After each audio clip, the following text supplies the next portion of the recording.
حضرت صاحب سجادہ آستان عالیہ قادریہ چکلپا شریف سید محبوب یا قادری ان کے ابتدا میں ہم نے نماز مغرب ادا کی، یہ ہماری اور آپ کے لیے بہت بڑی خوش نصیبی کی بات ہے۔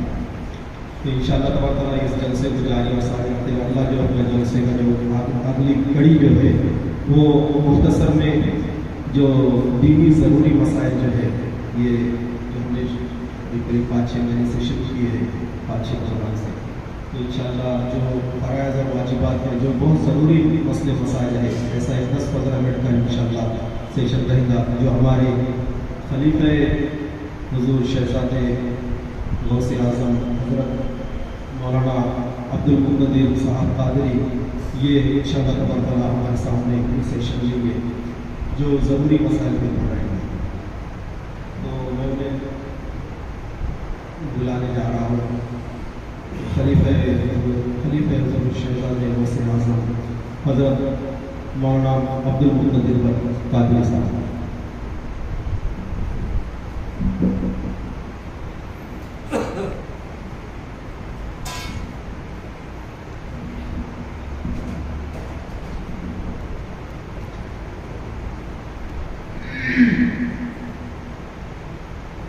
بسم اللہ الرحمن الرحیم وبہ نستعین، السلام علیکم ورحمۃ اللہ وبرکاتہ۔ وعلیکم السلام ورحمۃ اللہ وبرکاتہ۔ الحمدللہ وکفیٰ وسلام علی عبادہ الذین اصطفیٰ، اما بعد فاعوذ باللہ السمیع العلیم برحمتہ، بسم اللہ الرحمن الرحیم، ان اللہ وملائکتہ یصلون علی النبی یا ایھا الذین آمنوا صلوا علیہ وسلموا تسلیما، اللہم صل علی سیدنا شفیعنا مولانا محمد وعلی سیدنا صلاة وسلام علیک یا رسول اللہ صلی اللہ تعالی علیہ وسلم۔ اللہ رب العزت کا فضل و احسان، اس کی توفیق خاص،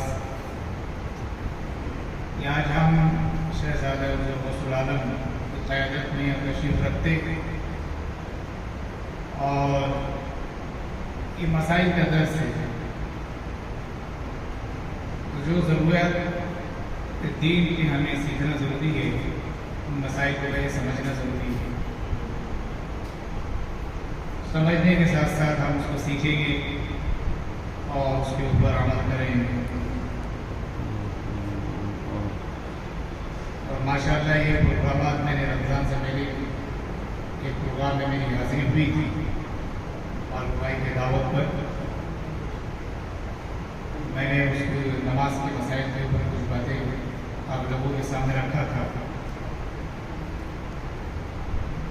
جیسا کہ آپ لوگ جانتے ہیں کہ نماز ایک اہم العبادت ہے،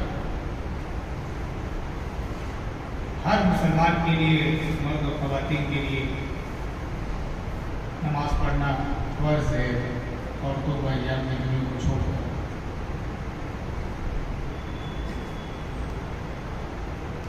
نماز کے علاوہ کوئی بھی ایسی عبادت نہیں ہے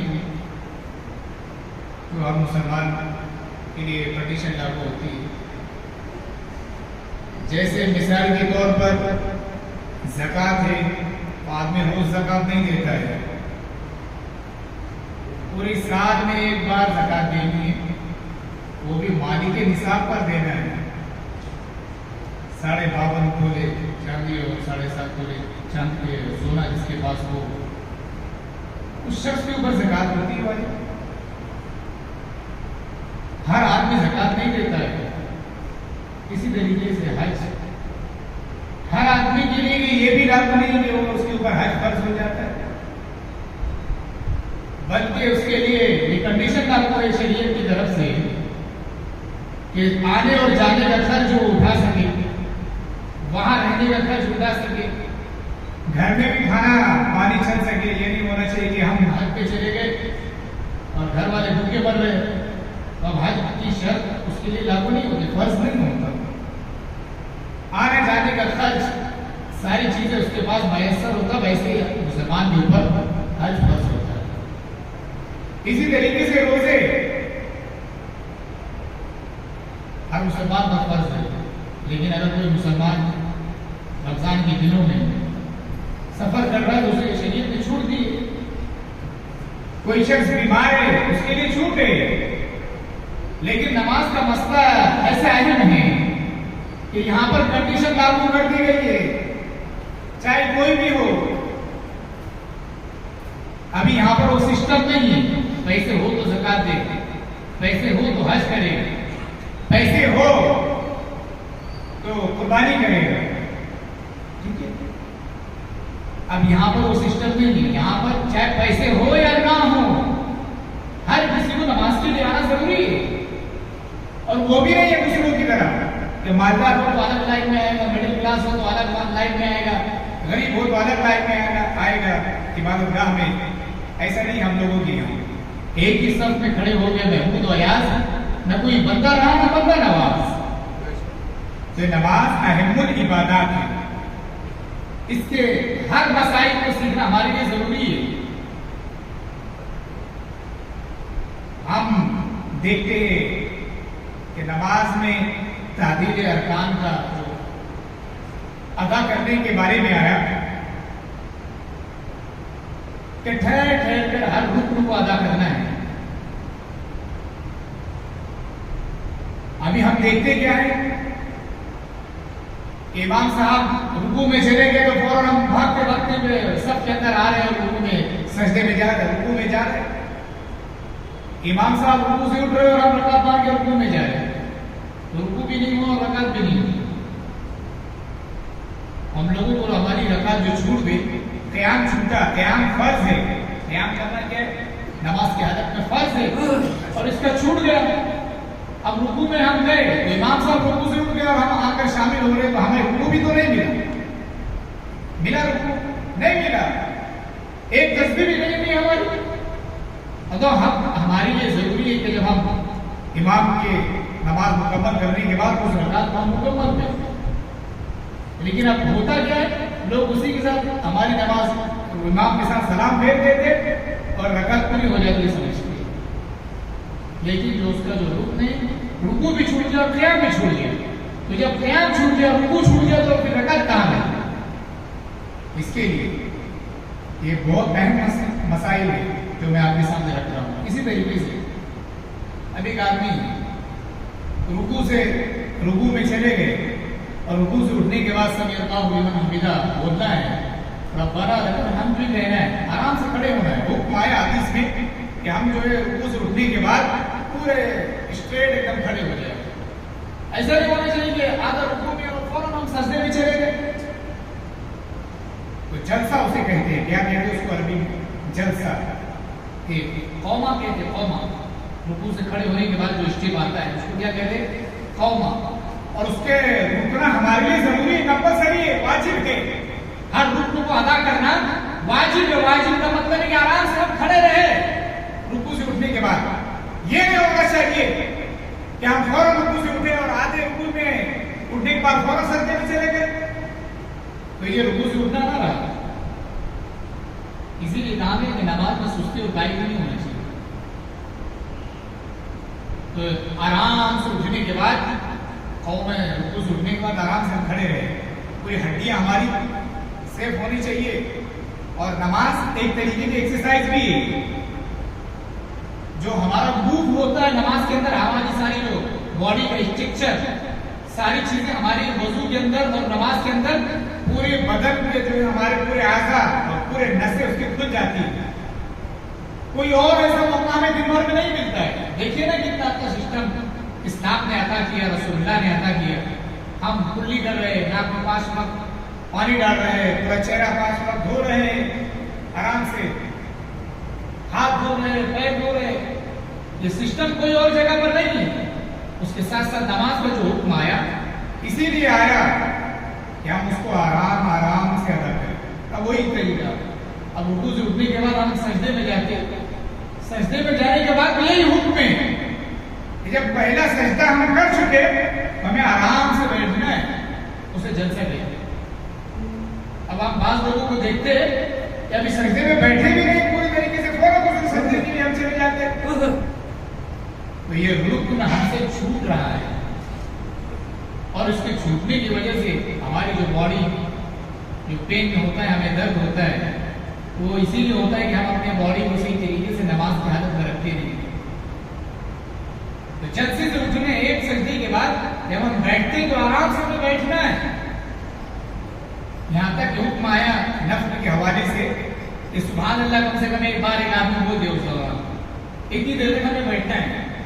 اب ہم بیٹھ پا رہے ہیں اور ہم دوسرے سجدے کے لیے آگے سے سجدے سے پہلے اٹھے آگے اور فوراً دوسرے سجدے کے لیے ہم جا رہے ہیں، تو ہمارا رکن چھوٹ رہا ہے. یہ ان باتوں کو ذہن میں رکھے.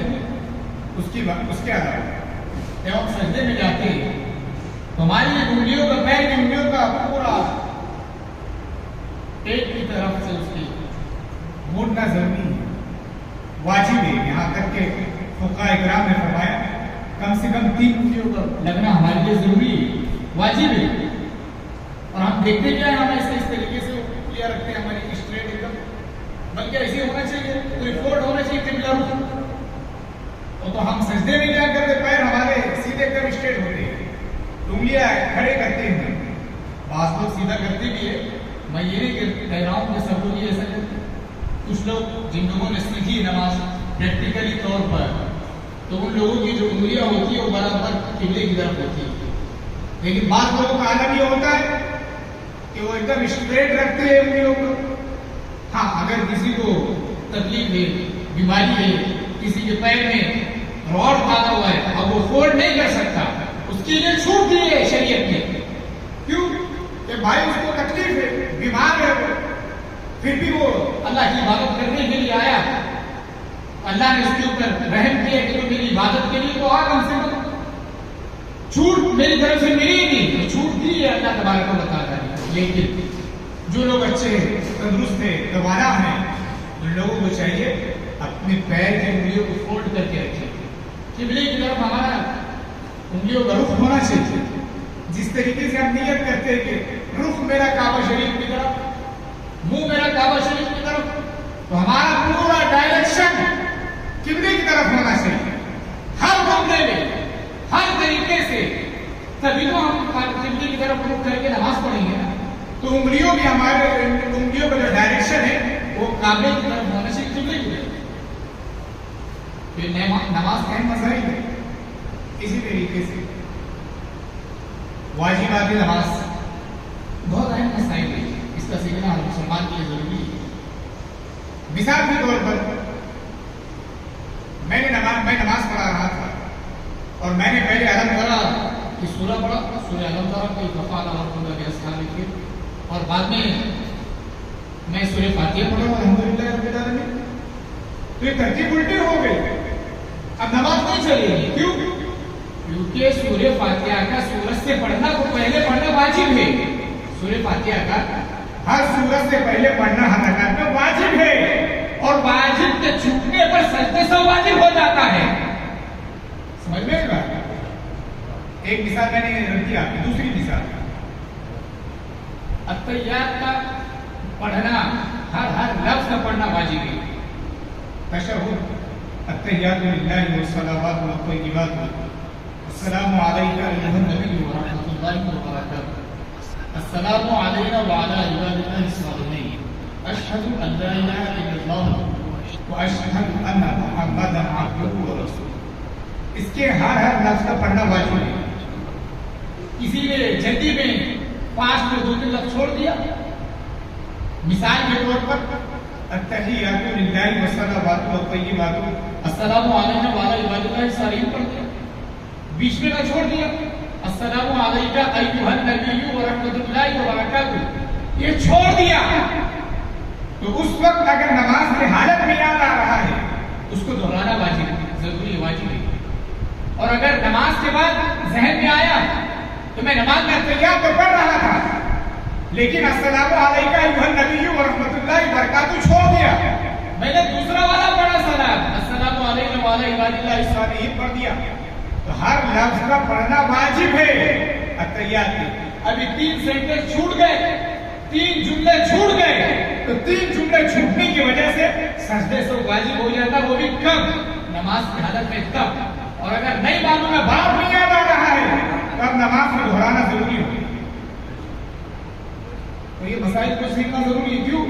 آدمی باہر کام دھندے کے کاروبار کے حوالے سے آتا ہے، ذہن میں نہیں ہوتا ہے کون سی سورت پڑھ رہا ہے، سورہ فاتحہ پڑھ رہا ہے یا سورہ اخلاص پڑھ رہا ہے. قاعدے میں جب بیٹھے تشہد پڑھنا ہے، تحیات، درود ابراہیم پڑھنا ہے، دعا معصورہ پڑھنا ہے، لیکن ابھی کبھی کبھی ترتیب بدل جاتی ہے، الٹی ہو جاتی ہے. کیوں؟ بعد میں ذہن میں آتا ہے کہ میں نے ترتیب تو بدل دی. یہ چیز بھی نہیں ہونی چاہیے ذہن میں. اسی لیے کہا گیا اللہ کی عبادت اس طریقے سے کرے گویا کہ اس کے جلوے کا دیدار کر رہے ہیں. کیا کہا حدیث پاک میں رسول اللہ صلی اللہ علیہ وسلم نے؟ میں اللہ کی عبادت اس طریقے سے کرے گویا کہ اس کے جلوے کا نظارہ کر رہے ہیں.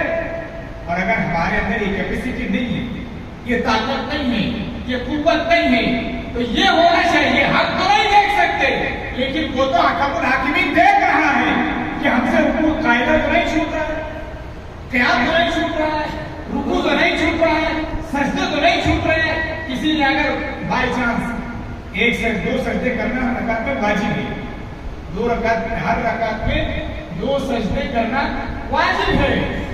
کسی نے 1 سجدہ کر کے اٹھ گیا، کسی نے کیا کیا؟ 1 سجدہ کر کے اٹھ گیا.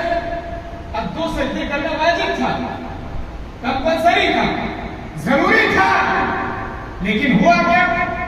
1 سجدہ کیا اور آخر میں یاد آ رہا ہے کہ میں نے دوسری رکعت میں 1 ہی سجدہ کیا تھا. اب اس کے لیے ضروری کہ سجدے سو کر تب نماز ہوگی. اور اگر سجدے سو نہیں کرے گا تو پھر نماز دہرانے پڑے گی. بعد میں یاد آ گیا کہ میں نے 1 ہی سجدہ کیا تھا دوسری رکعت میں، اور 4 رکعت پھیر کر سلام پھیر کر نماز سے باہر بھی آ گیا ہو، تو اب ایسی صورت میں اس کو نماز دہرانے پڑے گی.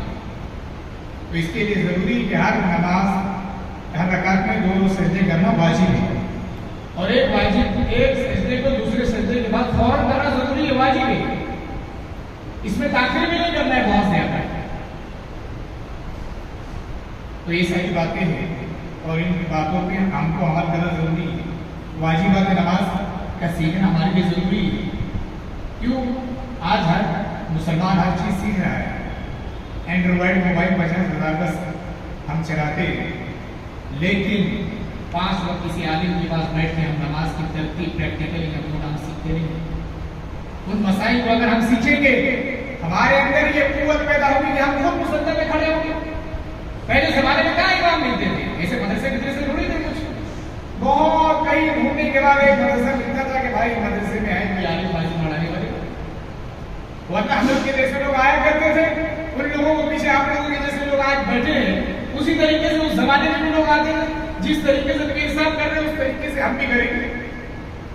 تو ان لوگوں نے اتنا سیکھ لیا تھا پیروں کے پاس بیٹھ کر کہ وہ اپنے وقت کے امام اور کتب اور ابدال اور غوث بن گئے. کیوں؟ پیر کی صحبت ملی اور پیر نے سکھایا کہ بیٹا نماز اس طریقے سے پڑھتے ہیں. بے شک. اور حضور علیہ السلام کی بارگاہ میں ایک شخص آیا، مسجد نبوی میں حضور علیہ السلام تشریف فرما تھے. فوراً ایک شخص آیا، نماز پڑھی، حضور علیہ السلام کے پاس جا کر بیٹھا. حضور نے فرمایا کہ جاؤ کیسے نماز پڑھتے ہو. پھر نماز پڑھی اس نے. پھر دوبارہ حضور علیہ السلام کے پاس آیا، پھر کہا حضور علیہ السلام نے کہ جاؤ آپ پھر سے نماز پڑھے. پھر وہ شخص 3 بار ہو گیا، 3 بار اسے لوٹایا کہ جاؤ آپ نماز پڑھے. تب بھی اس آدمی کو سمجھ میں نہیں آئی. اللہ کے رسول صلی اللہ علیہ وسلم کھڑے ہوئے اطمینان کے ساتھ اس شخص کو باقاعدہ طور پر نماز پڑھ کر بتایا کہ اس طریقے سے عبادت کرتے ہیں، ہر ارکان کو، ہر رکن کو آرام سے کرنا ہوتا ہے. تم آئے فوراً کھڑے ہو گئے، قیام کیا، فوراً رکوع میں چلے گئے، رکوع سے اٹھے بھی نہیں، سجدے میں چلے گئے، سجدے سے ایک سجدہ ہوا بھی نہیں، فوراً دوسرے سجدے میں چلے گئے. اللہ کے رسول صلی اللہ علیہ وسلم نے بتایا کہ ٹھہر کے ہر رکن کو ادا کریں. اور ان چیزوں کو سیکھنا ہمارے لیے ضروری ہے. کیوں؟ کیونکہ کچھ چیز سمجھ میں نہیں آتی. کبھی کبھی یہ ہو جاتا ہے انسان سیکھتے رہتا ہے اور سیکھنا ہمارے لیے ضروری ہے. کیوں کہ دین کے مسائل کا سیکھنا ہمارے لیے کمپلسری اور ضروری ہے. اس کے بغیر ہم صحیح طریقے سے اللہ کی عبادت نہیں کر سکتے. اب ایک مثال دینا چاہوں گا. جو لوگ حج میں پہلے زمانے میں جایا کرتے تھے پوری حج کی معلومات لے کر جاتے تھے. عمرے کا جو سسٹم ہی نہیں تھا پہلے زمانے میں. یہ آج کے زمانے میں سسٹم شروع ہو گیا عمرہ جانے کا. آج سے 10-15 سال پہلے اس کا کوئی سسٹم نہیں تھا حج پہ عمرہ پہ جانے کا. لیکن جو حجاج اکرام حج پہ جایا کرتے تھے ایک کتاب لاتے تھے وہ, اور کتاب لانے کے بعد اس کے پورے مسائل یاد کرتے تھے. مقام عرفات میں کیا کرنا ہے, مزدلفہ میں کیا کرنا ہے, رمی جمرات میں کیا کرنا ہے, صفا و مروہ میں کیا کرنا ہے, طواف کرتے وقت کیا پڑھنا ہے, مقام ابراہیم کی طرف کھڑے ہو کر رکوع کر کے کیا کرنا ہے. پوری چیزیں پورے مسائل میں سیکھ لیا کرتے تھے.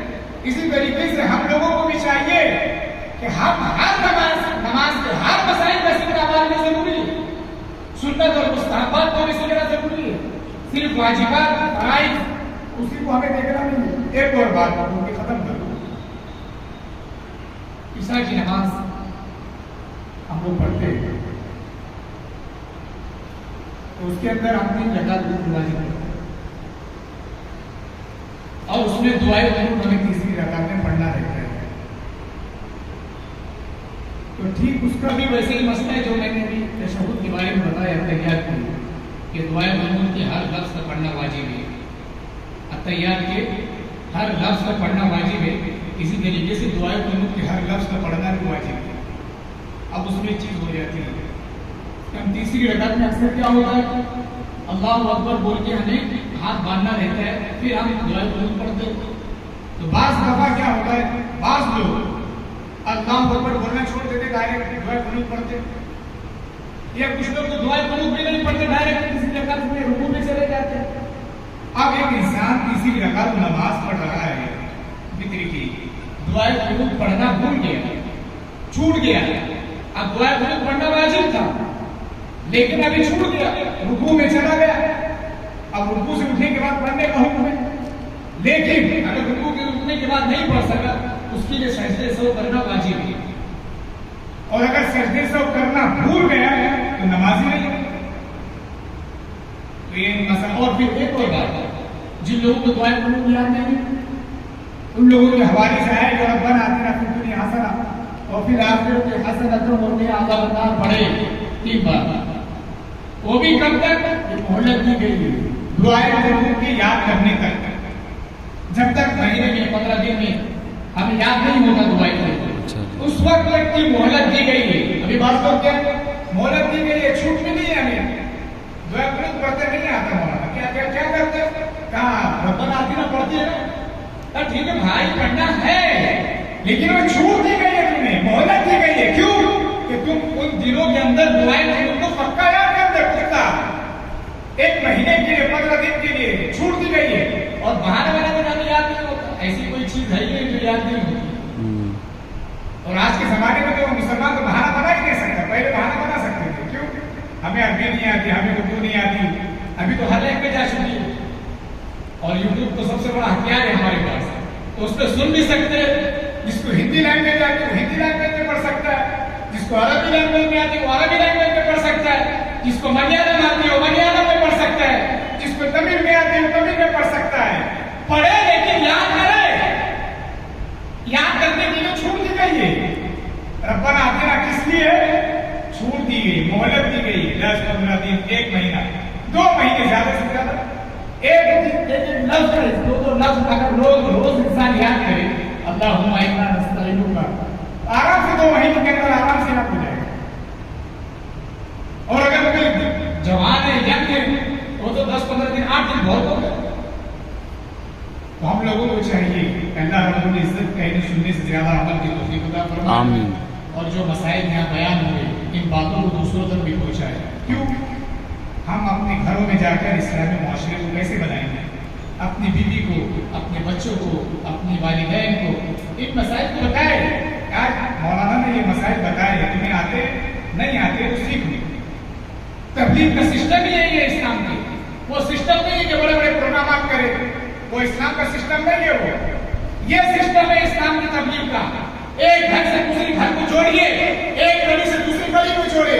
تو جب دین کی تعلیمات, دین کی معلومات ایک گھر سے دوسرے گھر میں جائیں گی ایک مسلمان سے دوسرے مسلمان کو جائیں گی، ایک مسلمان سدھرے گا تو دوسرا مسلمان بھی سدھرے گا، ایک مسلمان نمازی بنے گا تو دوسرا مسلمان بھی نمازی بنے گا، ایک مسلمان گھر مسلمان نمازی بنے گا تو دیکھ کر بازو والا بھی نمازی بن جائے گا۔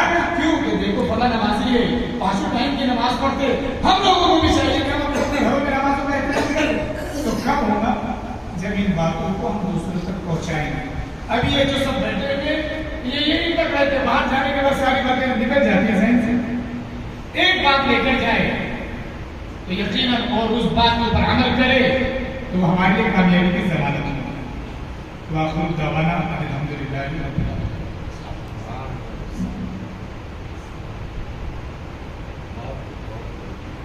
سبحان اللہ سبحان اللہ۔